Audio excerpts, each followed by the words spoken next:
नमस्कार, मैं दुष्यंत सिंह एक बार फिर से आप सभी लोगों का बहुत बहुत स्वागत करता हूं और आशा करता हूं आप सभी अच्छे होंगे। इसके साथ साथ आपकी पढ़ाई लिखाई भी बहुत ही बढ़िया तरीके से चल रही होगी। यूपी पीसीएस 2024 के लिए पूरा का पूरा सिलेबस इस चैनल के माध्यम से मैं आपको फ्री ऑफ कॉस्ट प्रोवाइड कराने वाला हूं और इस क्रम में हम सबसे पहले अपनी एनसीईआरटीज़ को कवर कर रहे हैं। ज्योग्राफी की एनसीईआरटी क्लास 6 से लेकर के 12 तक हमने पहले ही कंप्लीट कर लिए है। अभी वर्तमान में इकोनॉमिक्स की एनसीईआरटी गतिमान है।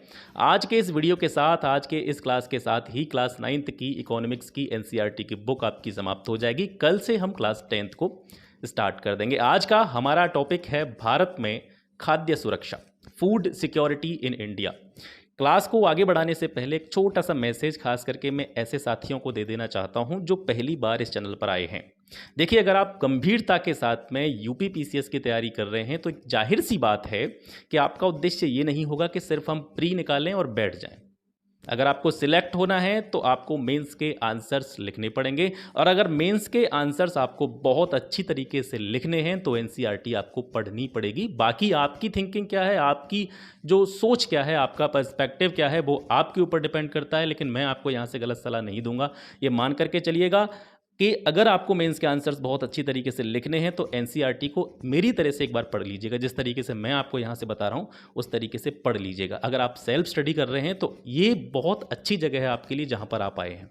यहाँ से आपको बिल्कुल भी निराशा नहीं मिलेगी, क्योंकि मेरा एक मानना है कि जब भी आप नोट्स बनाते हैं, किसी भी सब्जेक्ट के नोट्स आप बना रहे हैं, चाहे आप एनसीईआरटी के नोट्स बना रहे हैं, चाहे आप किसी भी स्टैंडर्ड बुक से अपने नोट्स तैयार कर रहे हैं, तो आपके नोट्स में आपका वो पर्सपेक्टिव झलकना चाहिए जिस पर्सपेक्टिव के साथ में आप मेंस के आंसर राइटिंग करने वाले हैं, मेंस के आंसर्स लिखने वाले हैं। ठीक है, तो एक बहुत अच्छा आइडिया आपको, अगर आप मेरी तरह से आप एनसीईआरटी पढ़ेंगे तो एक बहुत अच्छा आइडिया आपको लग जाएगा यहाँ से कि आपको आंसर्स किस तरीके से लिखने हैं और आंसर्स के लिए जो ज़रूरी कंटेंट है वो भी आपको यहाँ से मिल जाएगा। तो चलिए स्टार्ट करते हैं। भारत में खाद्य सुरक्षा, फूड सिक्योरिटी। सबसे पहले फूड सिक्योरिटी को समझते हैं कि फूड सिक्योरिटी है क्या, खाद्य सुरक्षा है क्या। खाद्य सुरक्षा है खाद्य पदार्थों की सुनिश्चित आपूर्ति। ठीक है, जो भी खाद्य पदार्थ हैं, खाने पीने की जो भी चीज़ें हैं, अनाज, ग्रेन, गेहूं, चावल जो भी है, वो सभी लोगों के लिए सुलभता से उपलब्ध हो, तो उसको हम खाद्य सुरक्षा के अंतर्गत रखते हैं। इसके अलावा जितने भी लोग हैं, चाहे वो किसी भी वर्ग के हैं, किसी भी समाज के हैं, किसी भी कम्युनिटी से आते हैं, सभी जनसामान्यों के लिए भोज्य पदार्थों की उपलब्धता सुनिश्चित हो, इसको हम फूड सिक्योरिटी के अंतर्गत रखेंगे। अब डायमेंशंस क्या हैं इसके, खाद्य सुरक्षा के आयाम कौन कौन से हैं, खाद्य सुरक्षा के डायमेंशंस कौन से हैं, तो इन डायमेंशंस को आप सीधे सीधे AAA से याद रख सकते हैं। खाद्य सुरक्षा के जो 3 आयाम हैं, अवेलेबिलिटी, एक्सेसिबिलिटी और अफोर्डेबिलिटी। खाद्य सुरक्षा मुख्य रूप से इन 3 चीज़ों पर डिपेंड करती है। एक, पहला जो अवेलेबिलिटी है उसका मतलब है खाद्य की उपलब्धता सबके लिए हो, और केवल उपलब्धता होने से ही काम नहीं चलेगा। कोई चीज़ उपलब्ध है लेकिन उस तक पहुंच नहीं है लोगों की, तो वो उपलब्धता भी बेकार की चीज़ है। समझिएगा चीज़ों को। खाद्य सुरक्षा के आयामों की हम बात कर रहे हैं, खाद्य सुरक्षा के डायमेंशंस की हम बात कर रहे हैं, अवेलेबिलिटी, एक्सेसिबिलिटी, अफोर्डेबिलिटी। खाद्य उपलब्धता सबसे पहले ज़रूरी है, मतलब खाने का जो सामान है वो उपलब्ध होना चाहिए, लेकिन सिर्फ उपलब्ध होने से काम नहीं चलेगा। अगर वो चीज़ उपलब्ध है तो उस उपलब्ध चीज़ तक लोगों की क्या होनी चाहिए, एक्सेसिबिलिटी होनी चाहिए, पहुंच होनी चाहिए। पहुंच भी हो जाए लेकिन आप उसको खरीद पाने में समर्थ हैं कि नहीं, आपकी इनकम इतनी होनी चाहिए, आपके अंदर इतनी अफोर्डेबिलिटी होनी चाहिए कि आप उस सामान तक पहुंच तो गए लेकिन उसको खरीद भी सकें। तो ये 3 चीज़ों पर डिपेंड करती है हमारी फूड सिक्योरिटी, अवेलेबिलिटी, एक्सेसिबिलिटी और अफोर्डेबिलिटी। खाद्य की उपलब्धता, खाद्य उपलब्धता तक लोगों की पहुंच, जनसामान्य की पहुंच, और उस सामान को खरीदने के लिए लोगों के अंदर जो सामर्थ्य है, अफोर्डेबिलिटी है, ये ज़रूरी चीज़ है। खाद्य सुरक्षा की आवश्यकता क्यों है, फूड सिक्योरिटी क्यों ज़रूरी है? देखिए, फूड सिक्योरिटी इसलिए ज़रूरी है कि कभी कभी ऐसी सिचुएशंस आ जाती हैं। मान के चलिए, सबसे बड़ा जो एग्जाम्पल लेकर के हम चल सकते हैं, नेचुरल डिजास्टर कोई आ जाता है, कोई प्राकृतिक आपदा आ जाती है, जैसे मान के चलिए भूकंप आ गया, अर्थक्वेक आ गया, ड्रॉट यानी सूखा पड़ गया, फ्लड यानी बाढ़ आ गई, सुनामी आ गई। तो इससे पूरा का पूरा जो जनजीवन है लोगों का वो अस्त व्यस्त हो जाता है।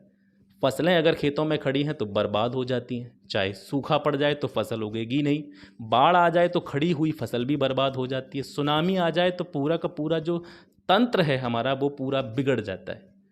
तो कहीं न कहीं एक समस्या उत्पन्न हो जाती है खाने पीने की चीज़ों की, जनसामान्य अस्त-व्यस्त हो जाता है, ठीक है? फसली नुकसान तो होता ही होता है, जनजीवन अस्त-व्यस्त हो जाता है। अगर जैसे सूखे जैसी कंडीशन आ जाए तो अकाल और भूखमरी की कंडीशन पैदा हो जाती है और एक तरह से हम कह सकते हैं नेशनल डिज़ास्टर की कंडीशन पैदा हो जाती है। इसका एक बहुत बड़ा एग्ज़ाम्पल है 1943 में जब बंगाल में अकाल पड़ा था, तो इससे लगभग 30 लाख लोगों की मौत हुई थी और लगभग 40 से 50 लाख लोग इससे प्रभावित हुए थे, है ना? तो कहीं न कहीं इन चीज़ों से पहले ही निपटने के लिए, यानी भविष्य में ये चीज़ें कह कर के नहीं आती हैं, भूकंप आएगा तो आपसे पहले बोल के नहीं आएगा, सूखा पड़ेगा तो उसका पहले से ही पूर्वानुमान नहीं लगा सकते, न बाढ़ का पूर्वानुमान लगा सकते हैं, सुनामी का भी नहीं पता कब आ जाए। तो इन चीज़ों से उत्पन्न होने वाली जो समस्याएँ हैं भविष्य में, उनसे बचने के लिए हमको स्टोरेज करना चाहिए किसका? ग्रेन का, यानी जो आपका अनाज है, चाहे वो गेहूँ है, चावल है, खाने-पीने की जो चीज़ें हैं, तो वो सभी किसके अंदर आ जाती हैं? आपकी फूड सिक्योरिटी के अंतर्गत आती हैं और इन्हीं प्राकृतिक आपदाओं से जनजीवन अस्त-व्यस्त न हो, खाने-पीने की कोई किल्लत ना हो, कोई समस्या ना हो, इनसे बचने के लिए खाद्य सुरक्षा की आवश्यकता महसूस की जाती है। वर्तमान में भी बहुत सारे ऐसे स्थान हैं जहाँ पर इस तरह की समस्याएं देखने को मिलती हैं। जैसे एक एग्जाम्पल दिया गया है आपकी एनसीईआरटी में कि उड़ीसा में कालाहांडी और काशीपुर नामक 2 स्थान हैं। यहाँ पर अनेक सालों से ऐसी सिचुएशंस पैदा हो रही हैं कि अकाल जैसी कंडीशन यहाँ पर बनी हुई है, खाने पीने की थोड़ी सी यहाँ पर समस्या देखने को मिलती है। इसके अलावा राजस्थान का 12 जिला हो गया और झारखंड का पलामू जिला हो गया, यहाँ पर भी लोगों के भूख से मरने की अक्सर खबरें आती रही हैं। ठीक है, तो ये सारी चीज़ों से बचने के लिए अगर ऐसी कोई नेचुरल डिजास्टर आ जाता है, उससे बचने के लिए या उससे होने वाली जो स्थितियां हैं, उससे जो सिचुएशंस पैदा होने वाली भविष्य में, उनसे बचने के लिए हमको फूड सिक्योरिटी की आवश्यकता है। अब बात करते हैं कि खाद्य असुरक्षित वर्ग या लोग कौन कौन से, यानी सबसे ज़्यादा खाद्य असुरक्षा से प्रभावित लोग कौन कौन से होते हैं। जनरली ये जो सारे लोग आपको यहाँ पे दिखाई दे रहे हैं, चाहे वो भूमिहीन हो, मतलब ऐसे लोग जिन पर ग्रामीण क्षेत्रों में किसी भी प्रकार की कोई भूमि नहीं है, वो मजदूरी करके काम चलाते हैं। तो एक तो पहले से ही वो बड़े कह सकते हैं कि परेशान हैं, क्योंकि उनके पास भूमि ही नहीं है और वो डिपेंड हैं दूसरों के यहाँ काम करने को लेकर के। दूसरों के यहाँ अगर उनको काम मिलेगा तो उनके घर में खाना आएगा, और काम नहीं मिलेगा तो खाना नहीं आएगा। तो ये पहले से ही कह सकते हैं कि खाद्य रूप से, खाद्य सुरक्षा से असुरक्षित हैं। लेकिन अगर कोई इसी तरह का क्या आ जाता है, नेचुरल डिजास्टर आ जाता है, तो इनको और ज़्यादा समस्या हो जाती है। इसके अलावा पारंपरिक दस्तकार, हाथ की शिल्पकारी या हाथ का जो भी सामान बनाने वाले लोग हैं, वो कहीं ना कहीं खाद्य असुरक्षित वर्ग के अंतर्गत आते हैं। निराश्रित लोग हो गए, भिखारी लोग हो गए, ठीक है। इसके अलावा आदिवासी क्षेत्रों की सिचुएशंस आपको पता ही है।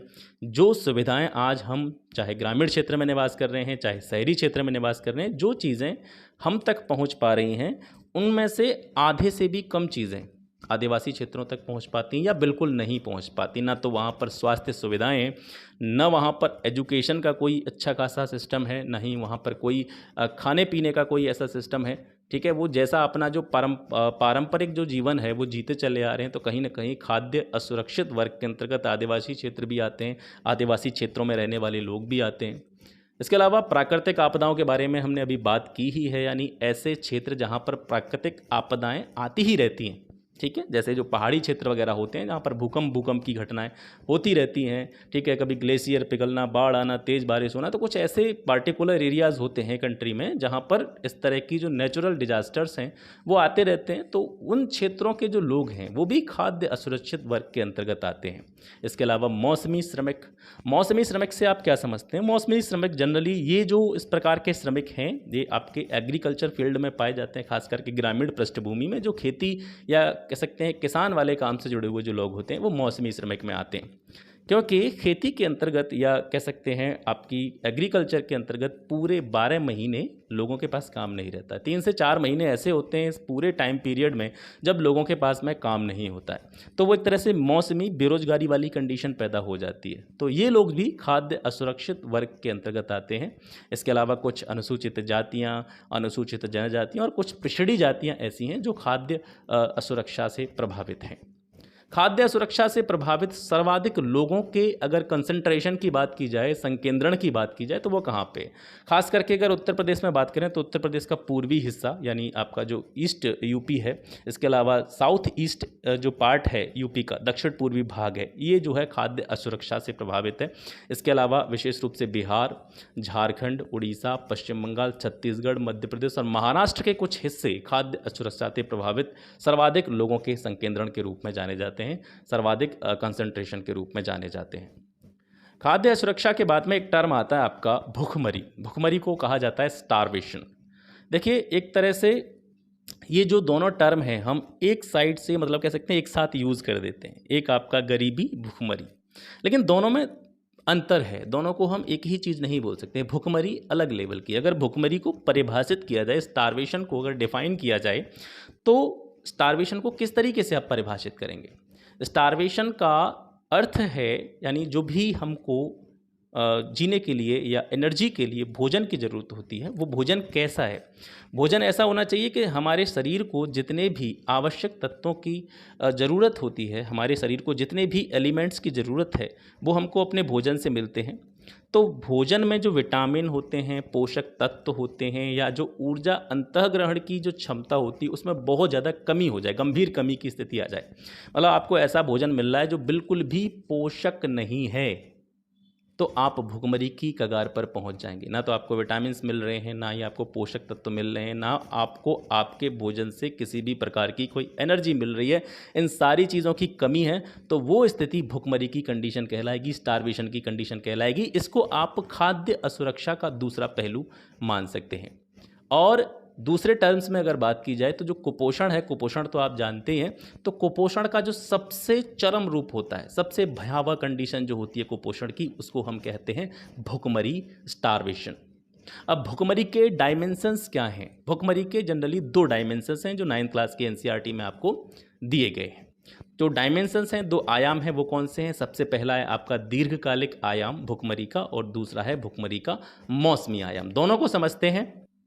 भुखमरी का दीर्घकालिक आयाम क्या है? जब मात्रा या गुणवत्ता के आधार पर लोगों को अपर्याप्त आहार मिले तो उसको बोलेंगे हम दीर्घकालिक आयाम। किसका? स्टारवेशन का, भुखमरी का। अब इसका मतलब क्या है? यानी कोई भी व्यक्ति या व्यक्तियों का समूह, उसको मान के चलिए 2 रोटी की आवश्यकता है लेकिन मिल रही है उसको आधी, तो ये हो गया मात्रा के आधार पर, ठीक है। और दूसरी है खाने की क्वालिटी, ठीक है। एक तो मात्रा, खाने की क्वांटिटी, और दूसरी क्वालिटी। तो क्वांटिटी और क्वालिटी के आधार पर लोगों को या लोगों के समूह को आहार या उनका जो भोजन है वो ठीक तरह से न मिले, पर्याप्त रूप में न मिले लंबे समय तक, तो उसको बोलते हैं हम भुखमरी का दीर्घकालिक आयाम, ठीक है, long term dimension of starvation. दूसरा है स्टारवेशन का मौसमी आयाम, सीजनल डायमेंशन जो है, ये सीधा रिलेटेड है जो फसल उपजाने का प्रोसेस होता है, काटने का प्रोसेस होता है, उसकी जो साइकिल होती है उससे जुड़ा हुआ है। फसल उपजाने और काटने के चक्र से संबंधित है। जैसे अभी मैं थोड़ी देर पहले आपसे बात कर रहा था कि कृषि की जो प्रकृति होती है वो मौसमी होती है। मौसमी प्रकृति मतलब 3 से 4 महीने इस फील्ड में लोगों को काम नहीं मिलता है, और लोगों को काम नहीं मिलता है तो इस सिचुएशन को हम क्या बोलेंगे? अनियमित श्रम। मतलब लोगों को जो काम है वो नियमित रूप से रेगुलरली नहीं मिल पा रहा है। यहाँ पर जो श्रम मिल रहा है या लोग जो काम कर रहे हैं उनको जो भी काम मिल रहा है वो नियमित ना होकर के अनियमित है, यानी 3 से 4 महीने वो बेरोजगार हैं। और जब बेरोजगार हैं तो उस पीरियड में वो लोग अच्छा भोजन नहीं प्राप्त कर पाएंगे, अच्छा खाना नहीं खा पाएंगे, जिससे कहीं ना कहीं कुपोषण की स्थिति पैदा होगी, जो कहीं ना कहीं भुखमरी की ओर लेकर के जाएगी। अब आप ये कहेंगे साहब 4 महीने काम नहीं मिल रहा है, 8 महीने तो काम मिल ही रहा है, तो 8 महीने में उनको इतना काम नहीं मिलता कि वो आगे के लिए अग्रिम रूप से धन जमा कर सकें। उनको जो काम मिलता है, क्योंकि इस क्षेत्र में जो काम लोगों को मिलता है उसमें उतनी ज़्यादा आमदनी नहीं होती है कि वो अपने डेली के खान पान में से कुछ अग्रिम धन या अग्रिम शेष बचा करके रखें, जिससे कि वो खाली समय में जब उनको काम नहीं मिल रहा होता है तब उसका यूज़ करके अपना खाना पीना या अपना जो भी भोजन है वो ठीक तरीके से कर सकें, ठीक है। तो जो मौसमी डायमेंशन होता है स्टारवेशन का, वो फसल उपजाने काटने के साइकिल से संबंधित होता है, क्योंकि कृषि की जो नेचर है, कृषि की जो प्रकृति है हमारे यहाँ पर मौसमी है, और मौसमी कृषि में लोगों को रेगुलरली काम नहीं मिलता है, रेगुलरली श्रम नहीं मिलता है। स्वतंत्रता के बाद में खाद्यान्नों में आत्मनिर्भरता प्राप्त करना भारत का लक्ष्य रहा है और ये देखा भी गया है। विशेष रूप से आपने जो ग्रीन रिवॉल्यूशन पढ़ा होगा, हरित क्रांति पढ़ी होगी, तो वहाँ पर कहीं ना कहीं गेहूं और चावल की खेती में जो उसका जो प्रोडक्शन था गेहूं और चावल का, उसमें अभूतपूर्व वृद्धि हुई थी। और इसी को ध्यान में देखते हुए जुलाई 1968 में पूर्व प्रधानमंत्री इंदिरा गांधी जी ने क्या कहा था, गेहूं क्रांति के नाम से एक विशेष डाक टिकट जारी किया था। और जो कहीं ना कहीं किसको दिखा रहा है, किसको डिनोट कर रहा है, किसको प्रदर्शित कर रहा है, कृषि क्षेत्र में हरित क्रांति की प्रभावशाली प्रगति को, ठीक है, उसको आधिकारिक रूप से दर्ज करने के लिए इंदिरा गांधी ने जुलाई 1968 में गेहूं क्रांति शीर्षक नाम से एक डाक टिकट जारी किया था। भारत में खाद्य सुरक्षा, भारत में फूड सिक्योरिटी की अगर बात करें तो ये डिपेंड है सीधी सीधी किसके ऊपर, अनाज की अवेलेबिलिटी के ऊपर, अनाज की उपलब्धता के ऊपर। और जनरली देखा गया है कि भारत अनाज उपलब्धता के मामले में वर्तमान में आत्मनिर्भर भी है, क्योंकि हम बहुत सारा अनाज उगा भी रहे हैं और इसके साथ साथ उस अनाज को, जो अधिशेष अनाज है, उसको बाहर की कंट्रीज़ में हम निर्यात भी कर रहे हैं, एक्सपोर्ट भी कर रहे हैं। लेकिन यहाँ कहीं ना कहीं एक विरोधाभास की स्थिति इसलिए उत्पन्न हो जाती है कि जैसे आप अभी इसी चैप्टर में आगे पढ़ेंगे, पब्लिक डिस्ट्रीब्यूटिंग सिस्टम, पीडीएस।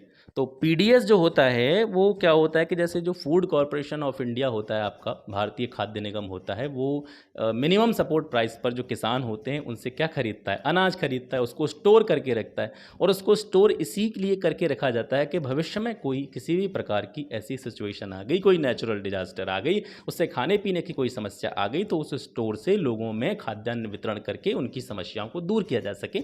इसके अलावा जो गरीब लोग हैं, वंचित वर्ग के लोग हैं, या जो ठीक तरीके से उनको इतना पैसा नहीं मिल पाता कि वो अपने खाने पीने की आवश्यकताओं को पूर्ति कर सकें, या मार्केट रेट पर अनाज चावल नहीं खरीद सकें, तो उनको उचित दाम की जो दुकानें होती हैं पीडीएस के अंतर्गत, पब्लिक डिस्ट्रीब्यूशन सिस्टम के अंतर्गत, सार्वजनिक वितरण प्रणाली के अंतर्गत, वहाँ से वे कम पैसे में अपने लिए अनाज और चावल की व्यवस्था कर सकें।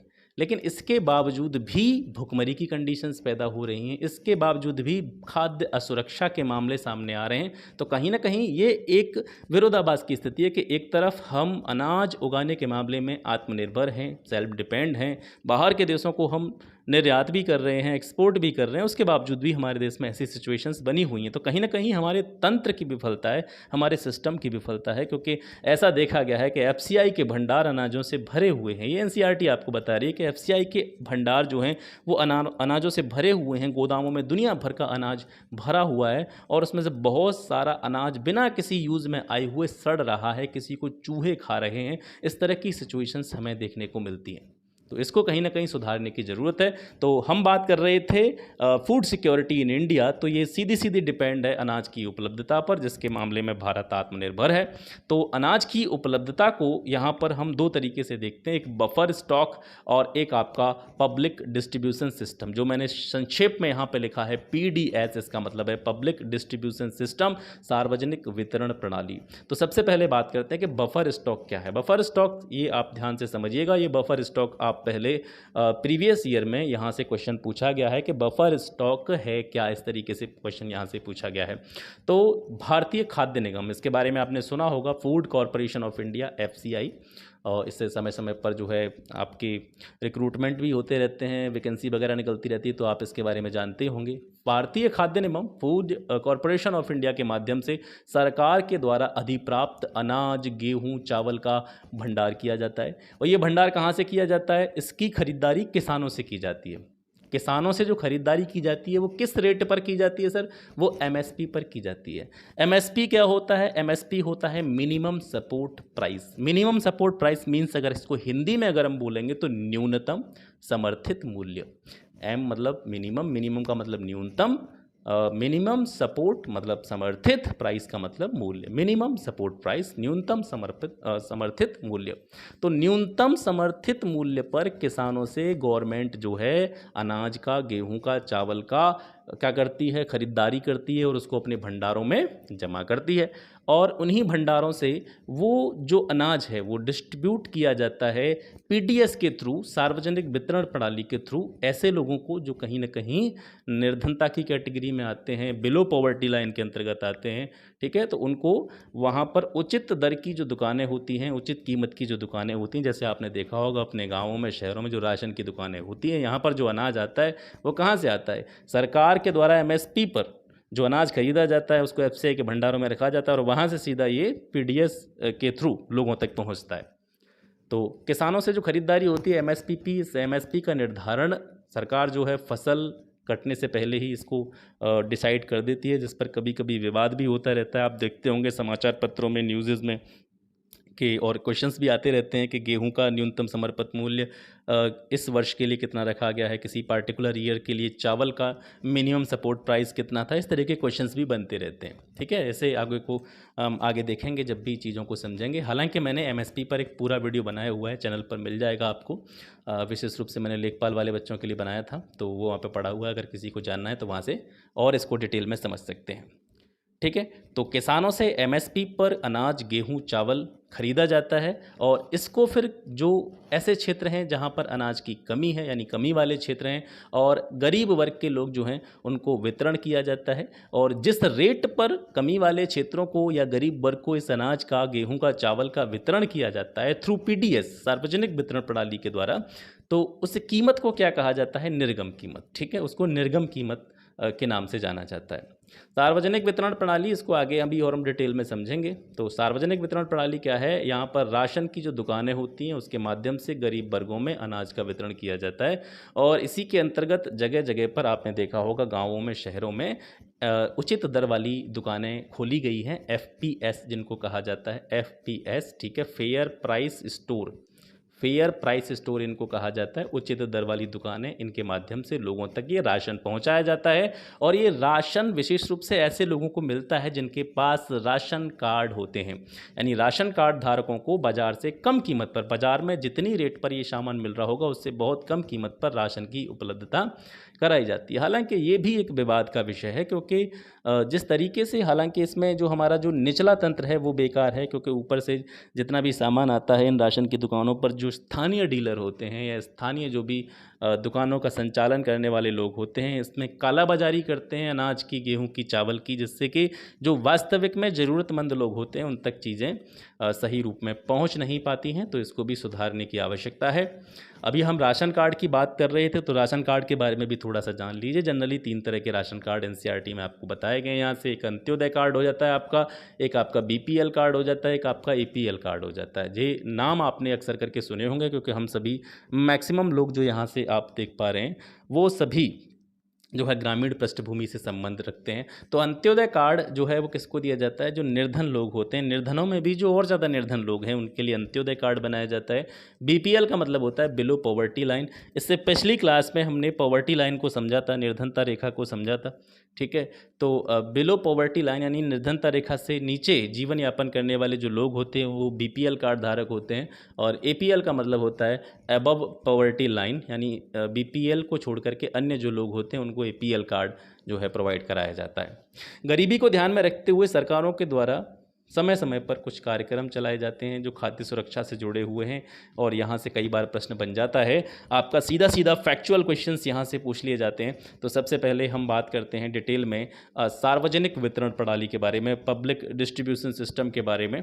तो सार्वजनिक वितरण प्रणाली की शुरुआत जनरली हुई थी आपकी 1940-45 के आसपास, जब सेकेंड वर्ल्ड वॉर चल रहा था। तो उसमें राशनिंग व्यवस्था एक अंग्रेज़ों ने चालू करी थी।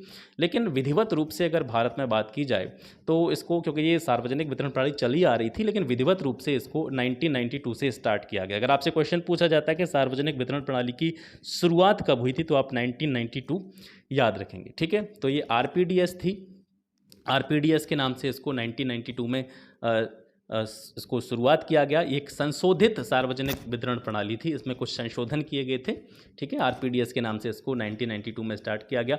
फिर 1997 में इसका नाम और चेंज कर दिया गया, इसको टीपीडीएस का नाम दे दिया। मतलब टीपीडीएस का मतलब है टारगेटेड पब्लिक डिस्ट्रीब्यूशन सिस्टम। मतलब कुछ लोगों को टारगेट किया गया, कुछ समूहों को टारगेट किया गया, कुछ वर्गों को टारगेट किया गया जो कहीं ना कहीं सबसे ज़्यादा खाद्य असुरक्षा का सामना कर रहे थे।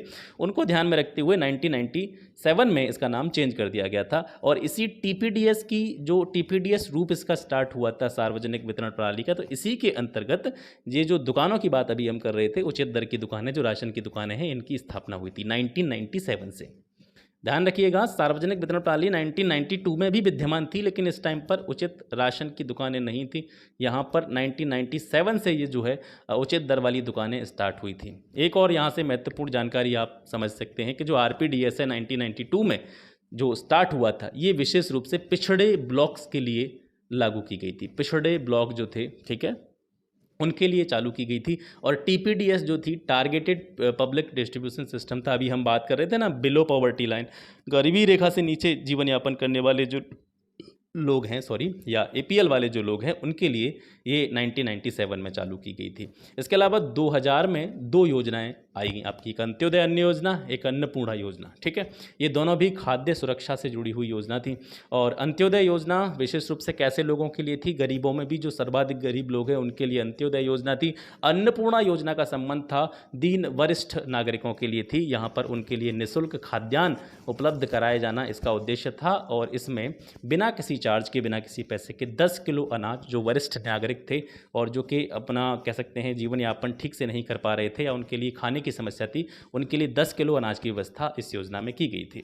इसके बाद में एक एक्ट आता है, राष्ट्रीय खाद्य सुरक्षा अधिनियम 2013। इसके द्वारा 75% ग्रामीण और 50% शहरी जनसंख्या को योग्य परिवार में वर्गीकृत किया गया। योग्य परिवार में वर्गीकृत करने का मतलब है कि इस अधिनियम के तहत, राष्ट्रीय खाद्य सुरक्षा अधिनियम के तहत किन लोगों को इसका लाभ मिलेगा।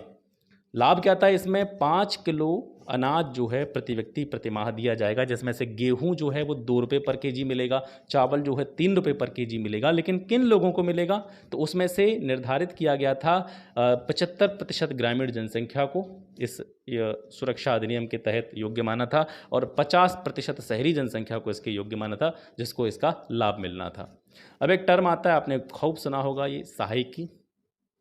हिंदी में तो कम सुना होगा, लेकिन अंग्रेजी वाला वर्ड आपने काफ़ी सुना होगा, सब्सिडी। सब्सिडी क्या होती है? ये एक तरह का भुगतान है जो सरकार द्वारा किसी उत्पादक को, जो चीज़ों को प्रोडक्ट करता है, उसको बाजार कीमत की अनुपूर्ति के लिए दिया जाता है। इसको मैं और आपको अपनी भाषा में समझाऊंगा, पहले इसको समझिए। ये एक तरह का ऐसा भुगतान है जो सरकार द्वारा किसी उत्पादक को बाजार कीमत की अनुपूर्ति के लिए दिया जाता है। सब्सिडी से घरेलू उत्पादकों के लिए ऊंची आय कायम रखते हुए उपभोक्ता की कीमतों को कम कर दिया जाता है। जैसे आपने देखा होगा, जैसे मान करके चलिए, एक एग्जाम्पल मैं आपको दे रहा हूँ, कोई भी चीज़ क्या, आप सिलेंडर ले लीजिए। मान लीजिए सिलेंडर 1200 रुपये का आ रहा है, तो आप जब सिलेंडर भरवाने जा रहे हैं तो आपको सिलेंडर 1200 का मिल रहा है। और उस पर मान के चलिए कि गवर्नमेंट आपको 200 रुपये की सब्सिडी दे रही है। अब दे रही है कि नहीं दे रही है मुझे नहीं पता, ठीक है, लेकिन मैं आपको एक एग्जांपल दे रहा हूँ समझने के लिए। मान लीजिए 1200 रुपये का सिलेंडर आ रहा है और 200 रुपये की गवर्नमेंट आपको सब्सिडी दे रही है। तो जो 200 रुपये गवर्नमेंट आपको दे रही है वो अपने पास से दे रही है, ठीक है। और जो आप पैसा दे रहे हैं किसको? उत्पादक को, जो उसका प्रोडक्शन कर रहा है, उसको आप 1200 दे रहे हैं। तो यहाँ से इन दोनों टर्म्स को आप समझ सकते हैं कि जो उत्पादक है उसको हम डायरेक्ट नहीं बोल सकते कि तू 1000 में दे दे भाई, क्योंकि वो बाजार कीमत की उसको अनुपूर्ति करनी है, ठीक है, तो उसको 1200 ही दिए जाएंगे। तो बाजार कीमत की अनुपूर्ति के लिए उसको पूरा पैसा दिया जाता है, लेकिन आपकी जेब से जो पैसा गया है उसको गवर्नमेंट आपको वापस कर देती है, कुछ पैसा उसमें से वापस कर देती है, जिससे उपभोक्ता की कीमतों को कम किया जा सके। उपभोक्ता कौन है? यूज करने वाला। उत्पादक कौन है? बनाने वाला। तो आप अगर सिलेंडर लेकर के आ रहे हैं, आप सिलेंडर अपने घर में खरीद के ला रहे हैं, तो आप उसके क्या हैं? उपभोक्ता हैं। तो आपकी जेब से पहले 1200 गए, फिर 200 आपको रिटर्न मिल गए, तो आपकी जो कीमत है, उपभोक्ता कीमत है चीज़ों की, वो कम हुई। और बाजार से जो आप लेके आ रहे हैं, जो उसका प्रोडक्शन कर रहा है, उसको पूरे 1200 रुपये मिले। बाकी का जो 200 रुपये गवर्नमेंट ने आपको दिया या उसका जो बाहर है वो गवर्नमेंट ने वहन किया। तो जो पैसा घरेलू उत्पादकों की ऊंची आय कायम रखते हुए उपभोक्ता की कीमतों को कम करने के लिए दिया जाता है, उसको क्या कहा जाता है? उसको सब्सिडी कहा जाता है। आई होप मैं आपको समझा पाया हूँ, आपकी समझ में आ गया होगा। सहकारी समितियों की खाद्य सुरक्षा में भूमिका की बात करते हैं। जो कोऑपरेटिव सोसाइटी होती हैं, ठीक है, कोऑपरेटिव कमेटी होती हैं, उनका भी खाद्य सुरक्षा में बहुत अच्छा स्थान है। सहकारी समितियां जो होती हैं वो निर्धन लोगों को खाद्यान्न की बिक्री के लिए कम कीमत वाली दुकानें खोलने का काम करती हैं। और इसका सबसे बड़ा एग्जाम्पल है कि आप देखेंगे तमिलनाडु में 94% से ज़्यादा राशन की जो दुकानें हैं वो किसके द्वारा चलाई जा रही हैं, सहकारी समितियों के माध्यम से चलाई जा रही हैं। इसके अलावा मदर डेयरी, जिसका दूध आप शहरी क्षेत्र से अगर हैं तो मदर डेयरी वाला दूध आपने पिया होगा या ख़रीदा होगा, तो मदर डेयरी ये दिल्ली से रिलेटेड है। और मदर डेयरी जो है ये नियंत्रित दरों पर दूध और सब्जियां उपलब्ध कराने का काम करती है। इसके अलावा अमूल को तो आप सभी जानते ही होंगे। अमूल जो है ये गुजरात की सहकारी समिति है, इसके द्वारा पूरे देश भर में दूध का जो है आपूर्ति करने का काम किया जाता है। इसके अलावा महाराष्ट्र में एक है एकेडमी ऑफ डेवलपमेंट साइंसेज, इसके द्वारा महाराष्ट्र में अनाज बैंकों की स्थापना की गई है, जिससे जो भी निर्धन लोग हैं या वंचित वर्ग के लोग हैं उनको अनाज की उपलब्धता सुनिश्चित कराई जा रही है। आशा करता हूँ आज का सेशन आपको पसंद आया होगा और हमेशा की तरह इस क्लास को देखने के बाद में इस क्लास से जुड़ी हुई जो भी आपका रिस्पॉन्स हो, जो भी आपका फीडबैक हो, वो कमेंट सेक्शन में देना न भूलिएगा। 9th क्लास की आपकी इकोनॉमिक्स की एनसीईआरटी आज समाप्त हो चुकी है। कल से हम स्टार्ट करेंगे क्लास 10th की इकोनॉमिक्स की एनसीईआरटी। इस चैनल के साथ जुड़े रहिए। निश्चित रूप से अगर आप 2024 तक यानी आने वाला जो एक साल है अगर आप मुझे देते हैं तो मैं आपको ये यहाँ से प्रॉमिस करता हूँ कि मैं आपको ऐसा कंटेंट दे के जाऊँगा जो अगर आप 10-20 हज़ार रुपये देकर भी कहीं से खरीदेंगे तो भी आपको नहीं मिलेगा। एनसीईआरटी की जो नोट्स मैं आपको प्रोवाइड कर रहा हूँ ये बहुत मेहनत से मैं सारी चीज़ें यहाँ से तैयार कर रहा हूँ। इसके अलावा जितनी भी स्टैंडर्ड बुक्स हैं उन सभी की समरी भी मैं आपको प्रोवाइड करूँगा। मैपिंग की पूरी सीरीज यहाँ से चलाऊँगा, आंसर राइटिंग की सीरीज में यहाँ से आपके लिए चलाऊँगा। मतलब जो भी ज़रूरी चीज़ें हैं इस एग्ज़ाम को निकालने के लिए वो सारी की सारी मैं आपको इस प्रोग्राम के अंतर्गत यहाँ से दूंगा। लेकिन आप में से बहुत सारे मित्र हमारे ये कमेंट करते हैं कभी सर ये स्टार्ट कर दीजिए, वो स्टार्ट कर दीजिए। देखिए मेरे पास कोई टीम नहीं है, मैं अकेला व्यक्ति हूँ और आपको पता ही है कि मेरी एक जॉब भी है, मैं जॉब भी करता हूँ, तो जॉब के साथ साथ मैं ये सारी चीज़ें आपको प्रोवाइड कराता हूँ। और अभी मैं दरअसल जहाँ पे जॉब करता हूँ वहाँ पे नहीं हूँ, मैं अपने गांव में आया हूँ, लेकिन यहाँ से फिर भी एडजस्ट करके मैं आपको क्लासेस यहाँ से दे रहा हूँ। लेकिन मेरा एक मानना है कि देखिए टीम होती है तो आप 4-5 चीज़ें एक साथ लेकर के चल सकते हैं। आप सेल्फ स्टडी भी घर पर करते होंगे तो आपका एक जो तरीका होता होगा पढ़ने का क्या होता होगा, आप 5 सब्जेक्ट्स को लेकर बैठते हैं या एक ही सब्जेक्ट्स को लेकर के बैठते हैं। मेरा तरीका ये है कि मैं एक सब्जेक्ट पकड़ता हूँ, उसको ख़त्म करता हूँ, उसके बाद में दूसरी पकड़ता हूँ। ठीक है, तो यहाँ से भी मैं ऐसा ही करूँगा। अगर आपको उसमें कुछ दिक्कत लगती है तो फिर वो आपकी मर्ज़ी है, लेकिन मैं यहाँ से ऐसा ही करूँगा। मैं एक सब्जेक्ट पकड़ूँगा, उसको स्टार्ट करूँगा और उसको अंत तक ले जाऊँगा। स्टार्ट करके बिल्कुल ख़त्म करके तब दूसरी सब्जेक्ट पकड़ेंगे, क्योंकि हमारे पास टाइम है तो धीरे धीरे ये सारी चीज़ें यहाँ से कवर हो जाएंगी।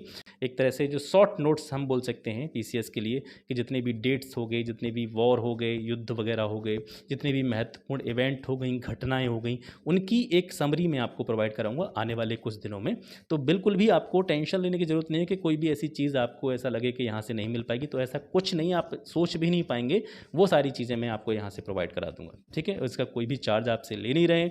बाकी आपकी मर्जी, आपका विवेक है, आप बड़े बड़े तथाकथित प्लेटफॉर्म से जाकर भी जुड़ सकते हैं अगर वहाँ से आपको कोई लाभ महसूस होता है, लाभ वहाँ से आपको मिलता है। बाकी यहाँ से अगर आप सहयोग करते हैं, सपोर्ट करते हैं, इस चैनल से जुड़ते हैं तो भी चीज़ें आपको मिलती रहेंगी। नहीं भी करते हैं, 5 लोग भी अगर यहाँ से देखते हैं तब भी मैं पूरे 1 साल तक लास्ट 2024 तक के एग्ज़ाम का जो भी डेट होगा वहाँ तक मैं सारी चीज़ें यहाँ से लेकर के जाऊँगा। चाहे मेरे साथ 5 लोग जुड़ें, चाहे मेरे साथ 2 लोग जुड़ें, चाहे मेरे साथ 1 लोग जुड़े। ठीक है, तो ये सारी चीज़ें ऐसे ही चलती रहेंगी, ये रुकेंगी नहीं, चाहे कुछ भी सिचुएशंस पैदा होती रहें। आज के लिए बस इतना ही, मिलते हैं आपसे फिर एक नेक्स्ट वीडियो में एक नए टॉपिक के साथ में। तब तक के लिए नमस्कार, जय हिंद।